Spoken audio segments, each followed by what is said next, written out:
प्राचीन समय की बात है। हिमालय की ऊंचाइयों से घिरा एक राज्य था जिसका नाम स्वर्ण राज्य था।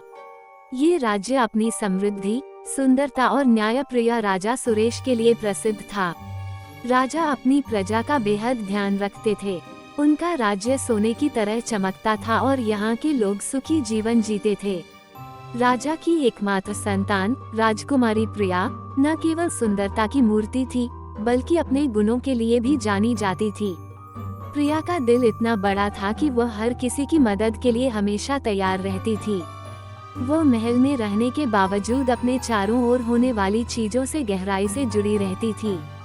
लेकिन प्रिया के जीवन में एक बात अनोखी थी, वह उन राजकुमारों से प्रभावित नहीं होती थी जो धन और शक्ति में डूबे हुए थे।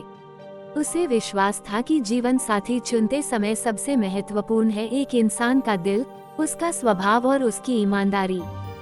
एक दिन राजकुमारी ने राजा से कहा, पिताजी, आपने हमेशा मुझे सिखाया है कि एक शासक को अपनी प्रजा को समझना चाहिए। मैं चाहती हूँ कि मैं अपने राज्य में घूमूं और लोगों के जीवन को करीब से देखूं। राजा ने उसकी इस इच्छा को सराहा। तुम्हारी यह सोच मेरे हृदय को प्रसन्न करती है। जाओ, लेकिन अपने साथ सुरक्षा का ध्यान रखना। राजा ने उसे अनुमति दी। राजकुमारी ने अपने सुरक्षा गार्डों और कुछ नौकरों के साथ राज्य के गांवों और कस्बों की यात्रा शुरू की। जहां भी वह जाती, लोग उसे देखकर प्रसन्न होते। वह लोगों की समस्याओं को सुनती और उन्हें हल करने के लिए सुझाव देती। एक दिन जब प्रिया एक छोटे से गांव से गुजर रही थी, उसने देखा कि एक पेड़ के नीचे एक युवक बैठा है।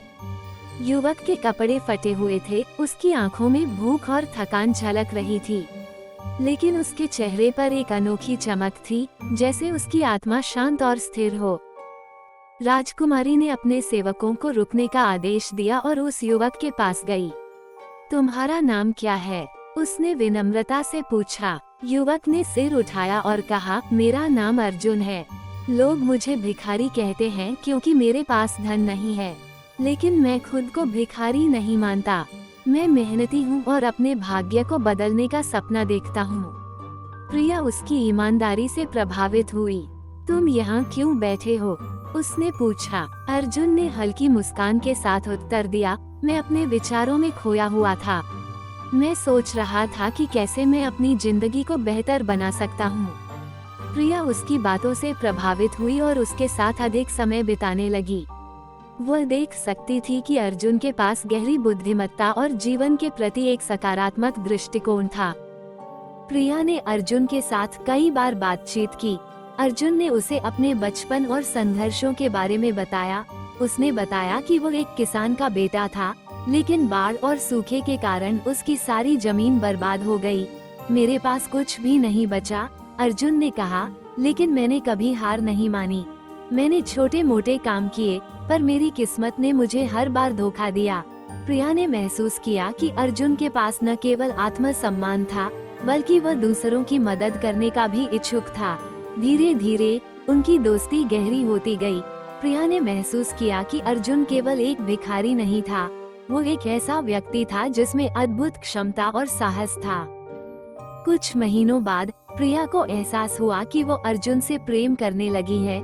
वो उसकी सादगी, ईमानदारी और संघर्षशील स्वभाव से बेहद प्रभावित थी। लेकिन जब उसने अपने दिल की बात अर्जुन से कही, तो वह चौंक गया। महाराज कुमारी, ये असंभव है। मैं एक साधारण भिखारी हूँ, मैं आपके योग्य नहीं हूँ, अर्जुन ने कहा। प्रिया ने जवाब दिया, सच्चा प्रेम योग्य अयोग्य नहीं देखता। मैं तुम्हारे दिल और गुणों को जानती हूँ, मेरे लिए यही सबसे महत्वपूर्ण है।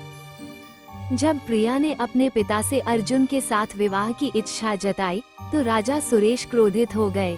उन्होंने कहा, तुम्हें होश नहीं है, वो एक भिखारी है, तुम राजकुमारी हो, तुम्हारा विवाह एक महान योद्धा या राजकुमार से होना चाहिए। प्रिया ने उत्तर दिया, पिता, वह भिखारी नहीं है, वह सच्चा, ईमानदार और मेहनती है। आप एक बार उसे जानिए, तब फैसला कीजिए। राजा ने कहा, ठीक है, अगर वो इतना योग्य है तो उसे अपनी काबिलियत साबित करनी होगी। अर्जुन को महल बुलाया गया और उसे 3 कठिन परीक्षाओं से गुजरने के लिए कहा गया। पहली परीक्षा में अर्जुन को राज्य के सबसे गरीब गांव की समस्या का समाधान करना था। अर्जुन ने गांव जाकर देखा कि वहां पानी की कमी थी।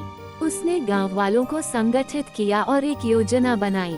कुछ ही दिनों में गांव में एक नया कुआं खुद गया और पानी की समस्या हल हो गई। दूसरी परीक्षा में राजा ने उसे राज्य की अर्थव्यवस्था सुधारने का काम सौंपा। अर्जुन ने कृषि और व्यापार में सुधार के सुझाव दिए। उसकी योजनाओं से राज्य के राजस्व में वृद्धि हुई। तीसरी और सबसे कठिन परीक्षा में अर्जुन को युद्ध के मैदान में अपनी रणनीति साबित करनी थी।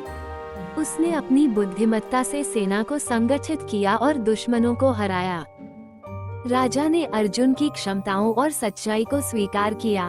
उन्होंने घोषणा की, अर्जुन न केवल योग्य है बल्कि वो एक आदर्श राजा बन सकता है। प्रिया और अर्जुन का विवाह पूरे राज्य में बड़े धूमधाम से हुआ। अर्जुन ने अपने ज्ञान और मेहनत से राज्य को नई ऊंचाइयों पर पहुंचाया।